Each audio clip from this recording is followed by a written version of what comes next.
মোস্তফা খামেনিকে ঘিরে নতুন করে উদ্বেগ বাড়ছে যুক্তরাষ্ট্রের। দেশটির দাবি, তার বাবা আয়াতুল্লাহ আলী খামেনির চেয়েও বেশি দৃঢ়ভাবে পারমাণবিক অস্ত্র কর্মসূচি এগিয়ে নিতে চান তিনি। কিন্তু কেন এমন আশঙ্কায় ওয়াশিংটন? বিস্তারিত জানাচ্ছেন শিহাব ইসলাম।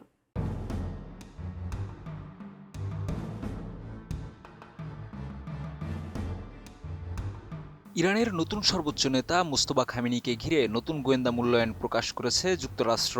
দ্য নিউ ইয়র্ক টাইমসের প্রতিবেদনে বলা হয়েছে, মার্কিন গোয়েন্দা সংস্থাগুলোর ধারণা মোস্তফা খামেনি তার বাবা ও সাবেক সর্বোচ্চ নেতা আয়াতুল্লাহ আলী খামেনির তুলনায় পারমাণবিক অস্ত্র অর্জনের বিষয়ে আরও কঠোর এবং আগ্রহী অবস্থান নিয়েছেন। প্রতিবেদনে বলা হয়, যুক্তরাষ্ট্র ও ইসরায়েলের যৌথ সামরিক অভিযানে আলী খামেনি নিহত হওয়ার পর ইরানের পারমাণবিক কর্মসূচির ভবিষ্যৎ নিয়ে নতুন করে মূল্যায়ন শুরু করে ওয়াশিংটন।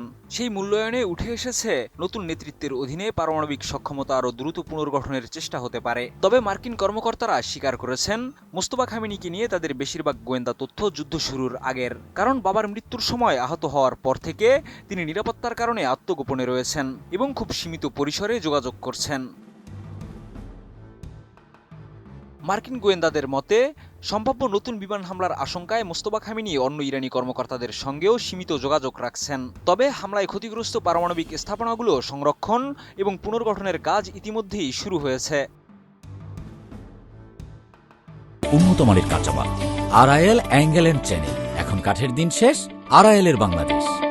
মার্কিন কর্মকর্তাদের দাবি, হামলা থেকে রক্ষা পাওয়া সেন্ট্রিফিউজগুলো অত্যন্ত সুরক্ষিত ভূগর্ভস্থ পিকএক্স মাউন্টেন কমপ্লেক্সে স্থানান্তর করা হয়েছে। তাদের আশঙ্কা, এই অবকাঠামো ব্যবহার করে ভবিষ্যতে ইরান আবারও ইউরেনিয়াম সমৃদ্ধকরণ শুরু করতে পারে। গোয়েন্দা মূল্যায়নে আরও বলা হয়েছে, হামলার পরপরই যদি ইরান দ্রুত কার্যক্রম শুরু করত, তাহলে তাদের কর্মসূচি সর্বোচ্চ 6 মাস পিছিয়ে যেত।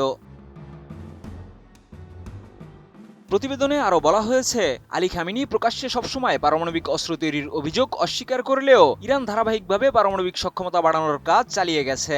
যুদ্ধের আগে আটক করা বিভিন্ন যোগাযোগ এবং মোস্তফা খামেনির প্রকাশ্য বক্তব্য বিশ্লেষণ করে মার্কিন গোয়েন্দারা মনে করছেন, তিনি ইউরেনিয়াম সমৃদ্ধকরণ ও অস্ত্র উন্নয়ন কর্মসূচি আরও এগিয়ে নিতে আগ্রহী এবং এ বিষয়ে তার অবস্থান আগের নেতৃত্বের তুলনায় আরও কঠোর।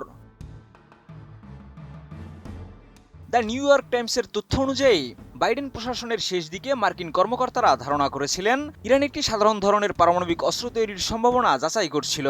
তবে বর্তমান গোয়েন্দা মূল্যায়নে দাবি করা হয়েছে, নতুন নেতৃত্ব দীর্ঘপাল্লার ক্ষেপণাস্ত্রে বহনযোগ্য তাপ পরমাণু ও থার্মোনিউক্লিয়ার ওয়ারহেড উন্নয়নের দিকেও গুরুত্ব দিতে পারে। শিহাব ইসলাম, এটিএন নিউজ।